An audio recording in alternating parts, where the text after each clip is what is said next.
जेवायचं जेवण आहे बाई आमच्याकडे. आज पंचपक्वान्न आहेत जेवायला. स्वतःला काहीच जेवण बनवता येत नाही. एक दिवस पीठ समजून पिठी साखरेच्या भाकरी बनवल्या होत्या या महाराणीने. काय? त्या दिवशी गेलेलो ना तिच्या घरी बोलवणं करायला, तर चहा टाकायला आलं नव्हतं, तर लसणाची पेस्ट टाकली होती मॅडमनी. काय बोलते? हो ना.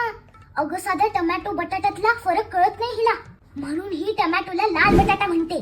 रोज हॉटेलचं मागवूनच खात असता. काय सांगू तुला, सासूबाईंनी त्यांच्या भावाकडून खास येवल्यावरून तिच्यासाठी पैठणी मागवून घेतलीये. पण बघ, असं नाही की एवढी कष्ट करते माझी सून तर तिलाही एक मागवावी. आता मी जाऊ नाही शकत येवल्याला, माहितीये, मुद्दाम करतात बघ. तुला काय जायची गरज आहे ग येवल्याला? इथेच पुण्यात बसून तुला 1 से 1 येवला पैठणी मिळतील. काय? काही फेकू नकोस.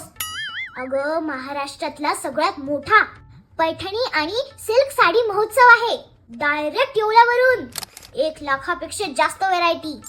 दररोज पहिल्या 100 महिलांना 5,000च्या खरेदीवर चांदीची भेटवस्तू. कुठे, कधी?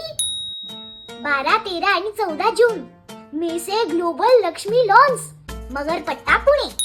असं का? थांबा म्हणावं आता माझ्यासाठी मस्त 4-5 भरजरी येवला पैठणी कशी घेऊन येते मी. हो, जा बाई जा.